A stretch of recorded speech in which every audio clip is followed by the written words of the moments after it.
Your fear of the odds are holding you back. We're plagued with statistics that tell us that we're doomed because the odds aren't in your favor. And because of that, we don't try. Divorce rates are high. Marriage can be seen as a failed system. Don't get married. There's 400 spots in the NBA. Millions have tried to get there and they didn't achieve it. Don't try to get to the NBA. Only 10% of YouTubers make it past 10,000 subscribers. Don't try to pursue YouTube because the odds aren't in your favor. And they're right, the odds aren't in your favor. But why do we let that stop us? As the odds get smaller and smaller and less in your favor, the best way to beat the odds is to say you're gonna beat the odds. It's pretty simple and a bit anticlimactic, but let me explain.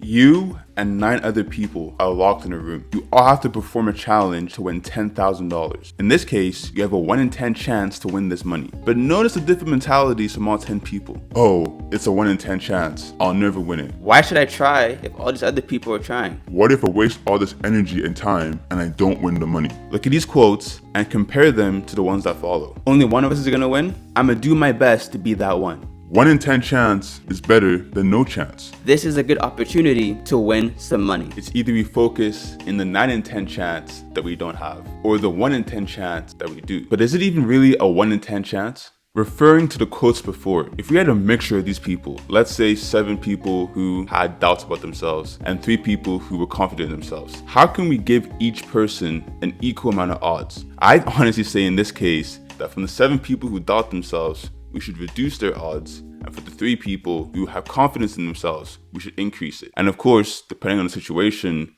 I don't know how those numbers vary, but you get the idea. Even when there's only 10 people in the room, we can't give each person 1 in 10 chance. This mentality shows how important it is to just believe.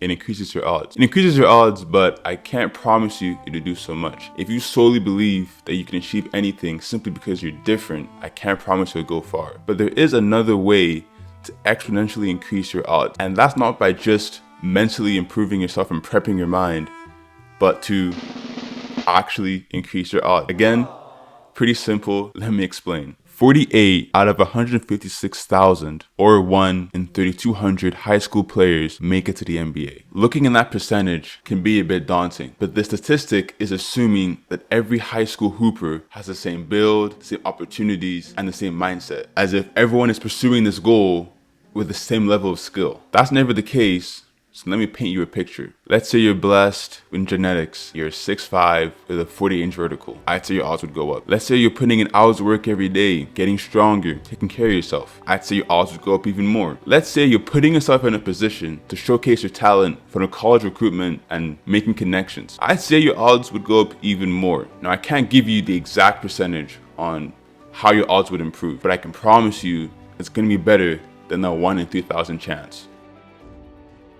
1 in 2 marriages end in divorce. Now, apparently that's a myth, so I don't know what to do with that, but just hear me out. Let's say that within the 50% of successful marriages, 40% of them aren't actually successful or happy marriages. Now, if you were to look at marriage as a whole, that would be like 70% of unsuccessful marriages. And if you were to focus on that solely 70%, you could look at marriage as a scary thing and that could push you away. Or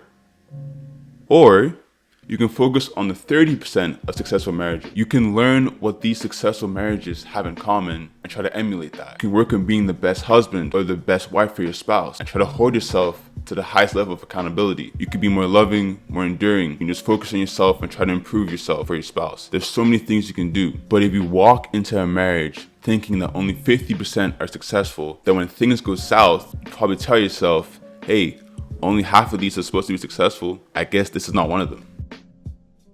90% of YouTube channels will not make it past 10,000 subscribers. And this again could be a daunting statistic, but let's break this down. How many channels are actively trying to reach 10,000 subscribers? How many of them are improving their thumbnails, quality of their videos, their titles, just improving their craft overall? How many of them are consistent with their posting?